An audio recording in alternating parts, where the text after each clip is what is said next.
वालेकुम dear student, Abdul Majeed instructor mechanical government college of technology Layyah से बात कर रहा हूँ। आज मेरा सब्जेक्ट है मैग 3A2 CAD CAM, third year mechanical के स्टूडेंट के लिए है। तो टॉपिक का नाम है solid modelling and solid modelling tool.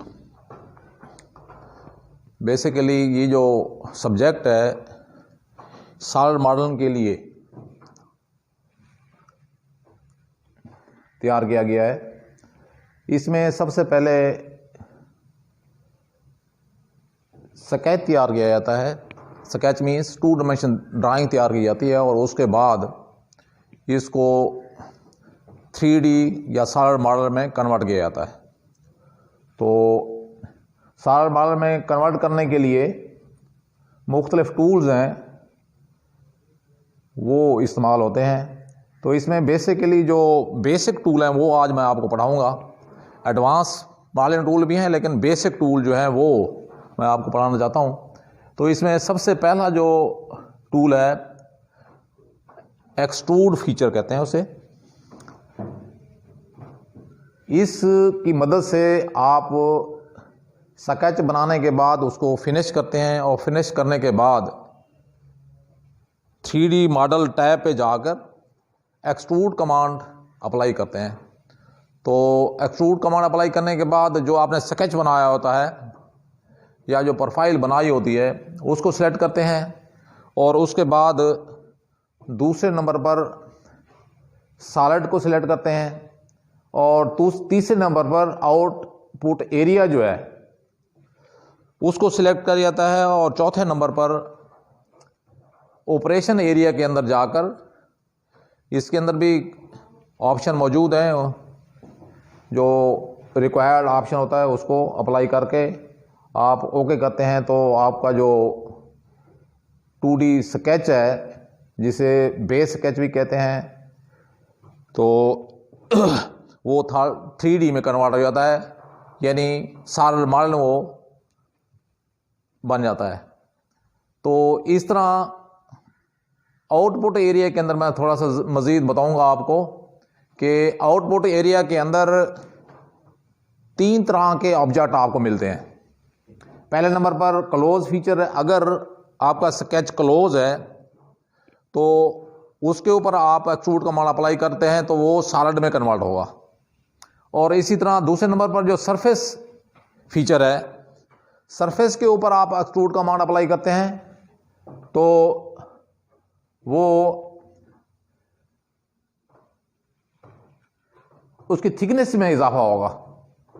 Suppose आपने कोई फेस सिलेक्ट किया है तो उसके बाद उसकी हाइट देकर जो ही आप ओके करेंगे तो उसकी थिकनेस जो है उसमें इजाफा हो जाएगा। इस तरह अगर ओपन फीचर है, ओपन फीचर मीन्स मजे के क्लोज नहीं है। फॉर एग्जांपल आप लाइन के ऊपर एक्सट्रूड कमांड अप्लाई करते हैं तो वो लाइन जो है वो सरफेस में कन्वर्ट हो जाएगी। तो इसी तरह ऑपरेशन एरिया के अंदर भी जॉइन का ऑप्शन है, एक्सटेंशन का है और डिस्टेंस का है।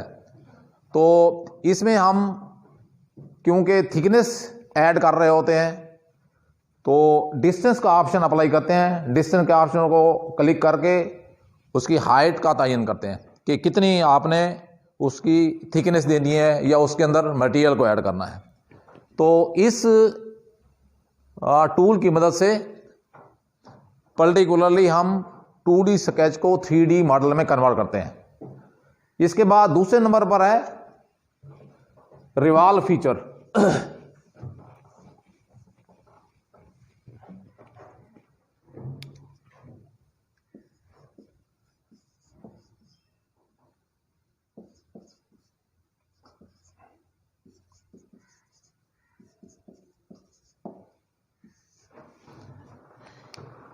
इस टूल की मदद से बेसिक जो स्केच है उसको सर्कुलर पाथ के ऊपर रिवॉल्व करके सॉलिड मॉडल में कन्वर्ट किया जाता है।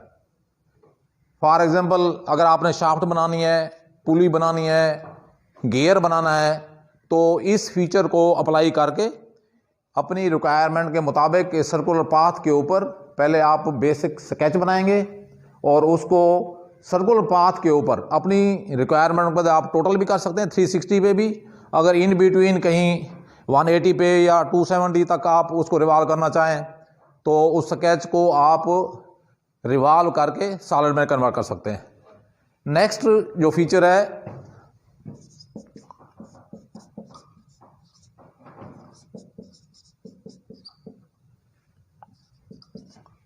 होल फीचर, तीसरे नंबर पर। तो ये टूल है, ऑलरेडी जो आपके पास सॉलिड मॉडल बना होता है उसके अंदर मुख्तलिफ किस्म के होल ड्रा करने के लिए इसे इस्तेमाल किया जाता है। तो इसमें सबसे पहले आपने सॉलिड मॉडल बनाना है और उसके बाद होल फीचर पे क्लिक करेंगे तो ये होल फीचर का जो डायलॉग बॉक्स है वो ओपन होगा। उसके अंदर 4 किस्म के होल हैं। एक सिंपल होल है, दूसरे नंबर पर काउंटर सिंक है, तीसरे नंबर पर काउंटर बोर है और लास्ट क्लियरेंस होल है। तो 4 तरह के होल हैं जो मुख्तलिफ मकसद के लिए बॉडी के अंदर किए जाते हैं, उस सॉलिड मॉडल के अंदर तैयार किए जाते हैं। तो उसके लिए ये टूल जो है इस्तेमाल किया जाता है। इसमें सबसे पहले आपने 3D में जाकर होल ऑप्शन को अप्लाई करना है और उससे पहले आपने ड्राइंग के अंदर या उस मॉडल के अंदर आपने उन पॉइंट्स की निशानदेही करनी होती है। वो आप पॉइंट कमांड की मदद से या स्पेसिफिक जो आपके उसके अंदर पॉइंट्स हैं उसके ज़रिए आप उसको क्लिक करते जाएंगे तो ये होल जो है वो होते चले जाएंगे। Next one is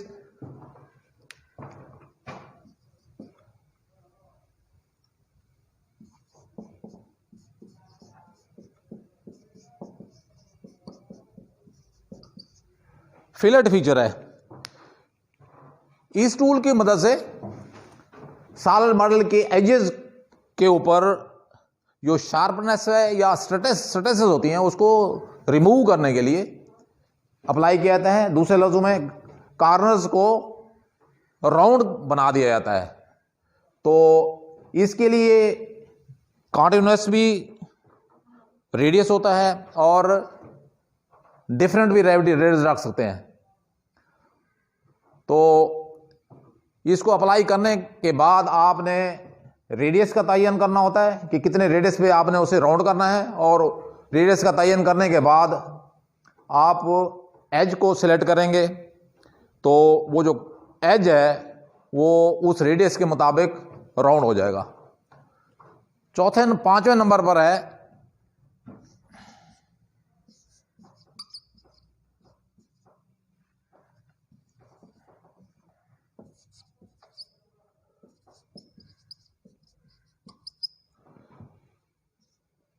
शेम्फर feature.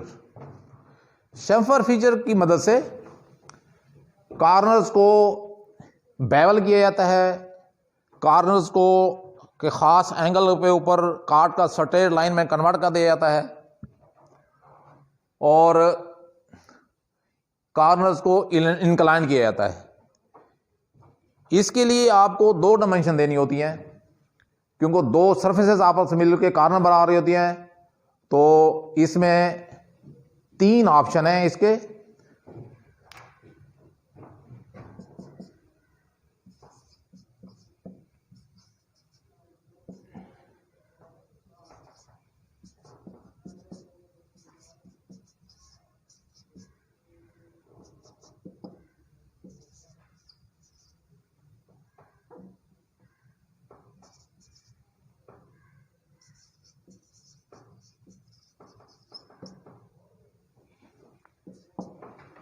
पहले नंबर पर डिस्टेंस है। इट मीन्स के यहां पे दोनों डिस्टेंस जो इक्वल होते हैं तो आपको 1 डायमेंशन देनी होती है। तो उसके बाद आप जो ही एज को सेलेक्ट करेंगे तो वो बेवल हो जाएगा। दूसरे नंबर का ऑप्शन जो है वो एंगल का है। एंगल में आप 1 डिस्टेंस देंगे और दूसरे नंबर पर जाविया की वैल्यू देंगे। फॉर एग्जांपल अगर आपने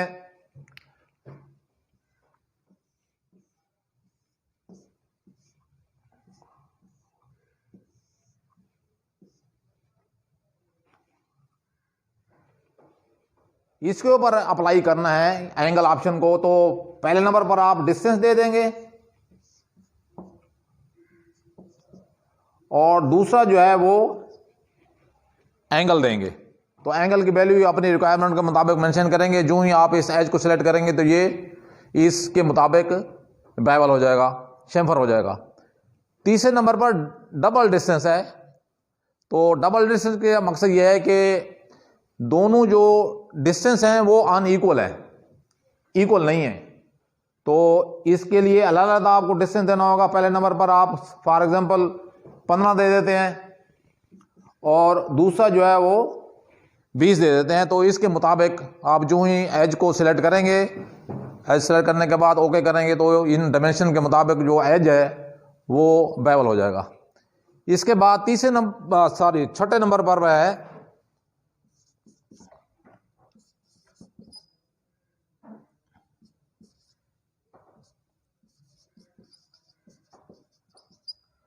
रिब फीचर।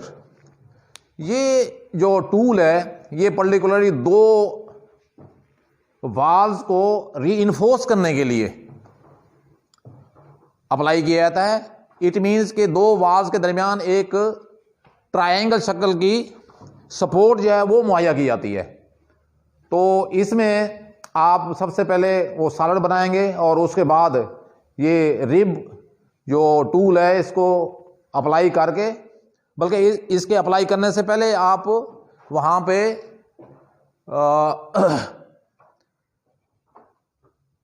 प्लेन जो है वो कंस्ट्रक्ट करेंगे। जहां पे आप इसको मसले के कंस्ट्रक्ट करना चाहते हैं तो उस जगह पर जाकर आप प्लेन पहले कंस्ट्रक्ट करेंगे। प्लेन के बाद फिर उसको स्केच के लिए सेलेक्ट करेंगे और उसके बाद फिर ये रेक्टेंगल शेप की रिब तैयार करके उसकी थिकनेस दे के वहां पे ओके करेंगे तो वो रिब जो है उसके अंदर कंस्ट्रक्ट हो जाएगी दो वाल्स के दरमियान। ये पर्टिकुलरली उसको स्ट्रेंथन करने के लिए दो वाल्स को या रीइंफोर्स करने के लिए इसे जो है वो तैयार किया जाता है। नेक्स्ट है आखिर पे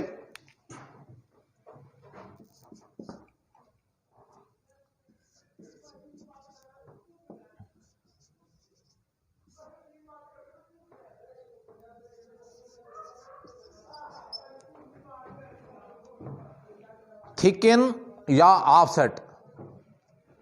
इस टूल की मदद से आप किसी मॉडल की सरफेस को सिलेक्ट करके उसकी थिकनेस को ज़्यादा कर सकते हैं, यानी उसकी थिकनेस इंक्रीज कर सकते हैं, उसकी थिकनेस को बढ़ा सकते हैं। फॉर एग्जांपल ये एक सॉलिड बना हुआ है तो आप इस साइड पर इसकी थिकनेस को ज़्यादा करना चाहते हैं तो थिकन ऑफसेट फीचर को अप्लाई करके आप उसकी डायमेंशन देंगे कि कितना आप इसके थिकनेस में इजाफा करना चाहते हैं। तो वो मेंशन करने के बाद आप जिस साइड से इजाफा करना चाहते हैं उस सरफेस को सिलेक्ट करेंगे और ओके करेंगे तो वो थिकनेस जो है वो बढ़ जाएगी।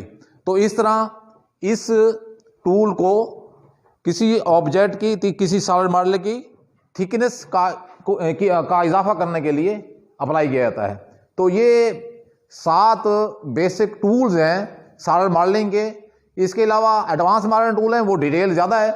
तो आपको इसके बारे में पता होना चाहिए। जब आप कोई सॉलिड मॉडल बनाएंगे तो इन 7 पे आपको अबूर होना चाहिए। तो मुझे उम्मीद है कि आपको ये समझ आ गई होगी। अगर इसमें कोई प्रॉब्लम है तो आप मुझे फीडबैक देंगे। शुक्रिया, खुदा हाफिज़।